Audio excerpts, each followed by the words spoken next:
Buenos días y bienvenidos a todos. Good morning and welcome everyone. Welcome to a community dedicated to providing spiritual tools and living a happy, full life. My name is Karina Shear, and I'm the spiritual director and founding minister here at the Center for Spiritual Living Puerto Vallarta. If you would like to join us for the live Zoom meeting, please contact me for the link and the password, or check our website, www.cslpv.org, on the weekly talk section. Today is Sunday, September 24th, 2023. And we are continuing with our annual theme, which is Living Out Loud. The topic for this month has been Love Out Loud. And this week, our topic is Love Wins. One of the suggested books for reading this month is All About Love, New Visions by Bell Hooks. So at this time, I'd like to truly welcome everyone, including those that are new to our teaching and to our center here in Puerto Vallarta, whether you are here live on the Zoom call or watching the replay at a later time. Here we teach a philosophy, and we honor all faith paths, all traditions. So whatever path that you are on, know that it is the right one for you. Everyone here is welcome. So once again, welcome everyone. So as I mentioned, we teach a philosophy, and it's called the Science of Mind. It's a teaching based on new thought and ancient wisdom. And we offer spiritual tools and principles to promote personal growth. And we honor diversity in all aspects so that we can see and appreciate the great oneness that already exists everywhere and within everyone. Dr. Ernest Holmes, when he founded this teaching, had studied both Eastern and Western spiritual texts to create the Science of Mind in the 1920s. And this focuses on the individual use of thoughts and this powerful thing called the mind. When he was asked to provide a concise definition of the Science of Mind teaching, he replied that it is a correlation of laws of science, opinions of philosophy, and revelations of religion applied to human needs and aspirations. So each week, we offer a service with an inspirational message. And we are meeting in person once again on Sundays at noon. So come and join us and hang out after the service for some great conversations with like-minded people. And if you would like to have a one-on-one connection for spiritual mind treatment to assist you with whatever is going on in your life or would like to experience, then please connect with me.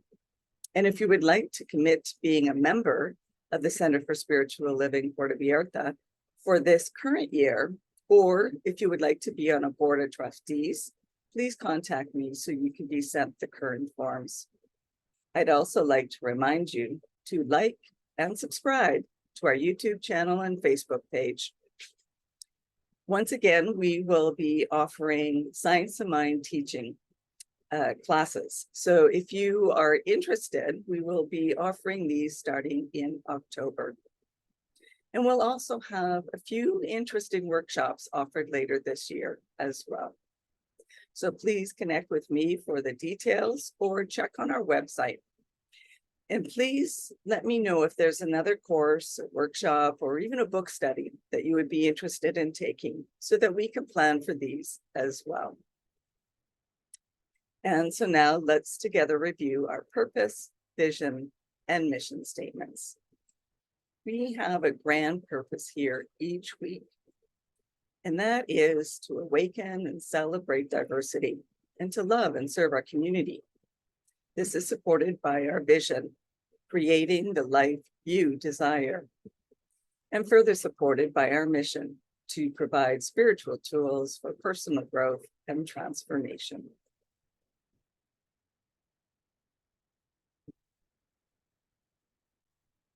So whatever The question is, love is the answer. And we are changing the world by leaning into love, advocating for ourselves and others for our rights to express love in our own unique way that helps to create a world that works for everyone, regardless of what challenges we're facing in our personal lives or in the world.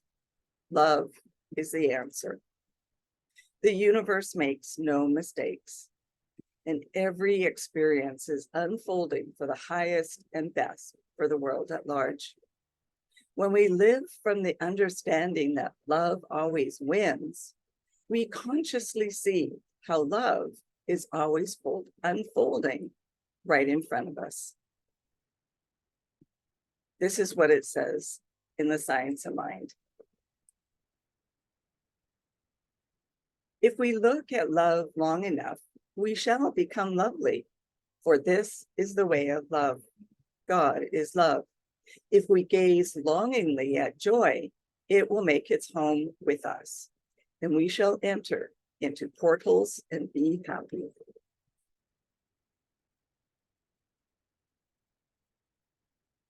So the Science of Mind states that the world is beginning to realize that it has learned all it should through suffering and pain. Surely there can be no intelligence in the universe that wishes man to be sick, suffer pain, be unhappy, or end in oblivion. Surely, if God or universal intelligence is imbued with goodness, then it could not ordain that man should ultimately be other than a perfect expression of life. Well, we are already perfect expressions of life. A change or a shift is simply an unlearning of the lessons of fear that have been passed down to us through generations. When we live consciously from the understanding that love is all there is, we experience a life of love greater than we have ever known before. Here's another quote from the Science of Mind. Ernest Holmes wrote, "Love is the grandest healing and drawing power on earth."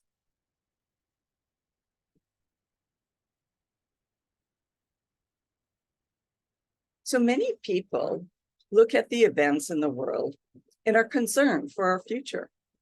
But if we look at our past, we can see that we've always been just fine. There's always been conflict, disease, and division. However, healing, growth, and compassion have also existed throughout the ages. Same-gender, loving couples are affirmed around the globe more today than ever before. Transgender people are publicly embracing their identities more now than throughout human history. Education on gender non-binaries identities is increasing. Introducing ourselves with our pronouns is becoming more common. And holding on to fear for our future is unnecessary. Our time could be spent celebrating the ways in which love wins every day. Here's a story that is an example of this. Mildred Jeter and Richard Loving were charged by the state of Virginia for marrying at a time when interracial marriages were banned by the states. The U.S. Supreme Court struck down the ban, leading to interracial marriages becoming legalized throughout the country. When Will and Grace premiered on NBC in 1998, it was the first network TV show with same-gender loving protagonists. That TV show sparked a global shift towards cultural acceptance of same-gender loving people. Marriage equality became a cultural conversation, and the Netherlands became the first country to pass marriage equality laws in 2001. Now there are 30 countries with marriage equality laws and others still advocating for it. The writers of Will and Grace and executives at NBC stood in their truth, contributing to a wave of marriage equality. Marginalized individuals throughout history who fought for the right to be themselves paved the way for this global shift. Freedom starts with an individual's decision to love out loud. And here's another quote from The Science of Mind. Nothing can keep us from the love of God. What a comfort. What joy to know that all is well with the soul.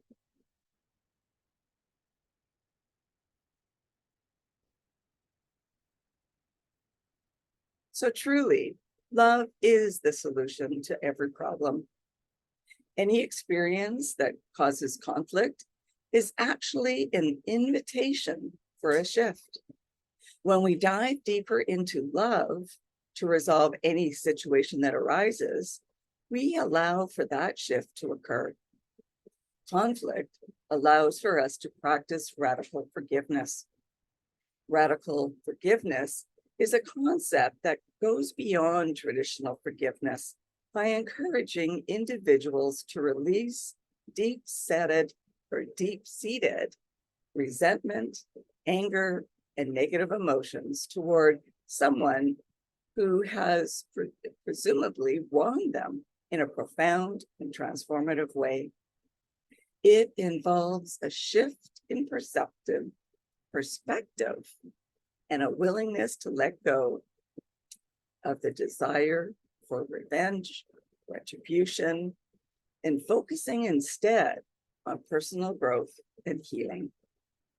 When we respond to our challenges with radical forgiveness, we demonstrate the value of forgiveness itself.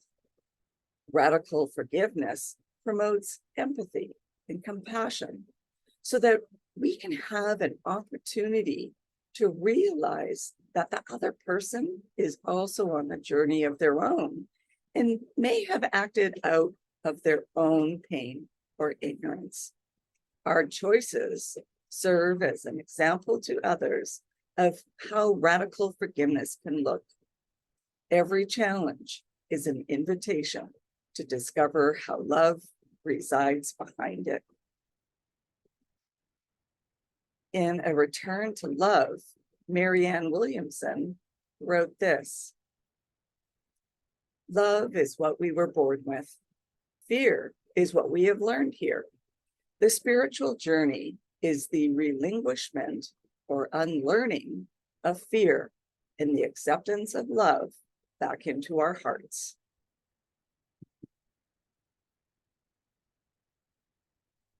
So when we love ourselves, our lives shift. Authenticity inspires joy. And when we're out in the world serving as an example of self-love, we are providing others that message that love always wins. Our decision to embrace who we are inspires others to do the same. And loving ourselves out loud attracts people into our lives who celebrate us instead of merely tolerating ourselves.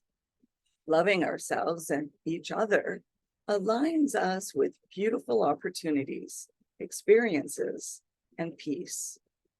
Self-love involves having a positive and nurturing relationship with oneself, accepting oneself as we are, including our flaws and imperfections, not criticizing or judging ourselves, but rather embracing our uniqueness. It includes treating oneself with the same kindness and understanding that we would offer to a friend in times of difficulty or self-doubt, and being gentle with ourselves when we make mistakes. Forgive yourself for your past mistakes without dwelling on them.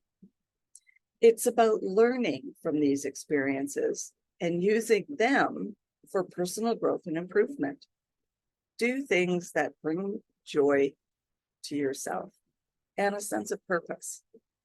And practice gratitude for the things that you do have, for your accomplishments, without comparing yourself to others, because everyone has had their own unique journey. Celebrate you. In The Untethered Soul, Michael Singer wrote this: energy can heal, and that's why love can heal. As you explore your inner energy, a whole world of discovery opens up to you.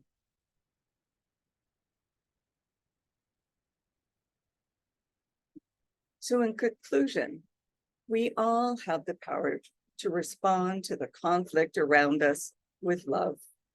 And this doesn't mean that we ignore issues or spiritually bypass worldly events. Taking effective action within our own communities requires that we start by loving ourselves.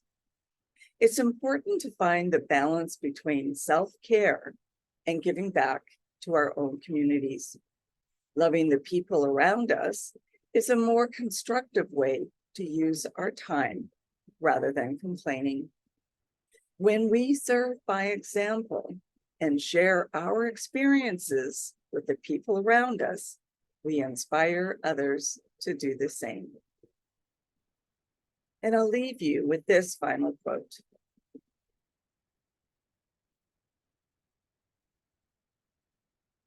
Love wins.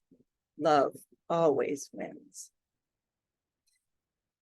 And that brings us to our affirmation for the week.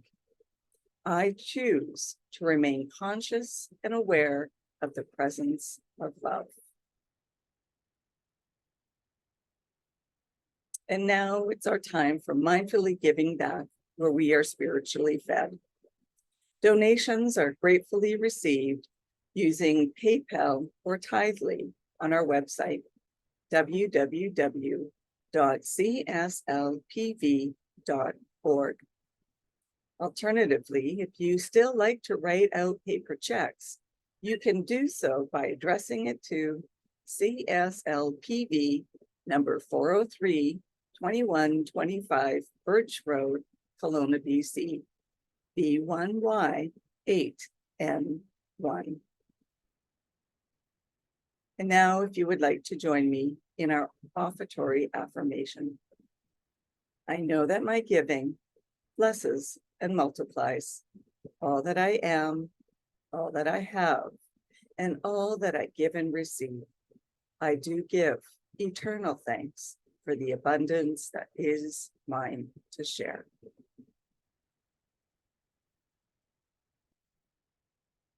So thank you for coming and sharing this time together. And let's continue with practicing peace. We can each be a force for peace and nonviolence.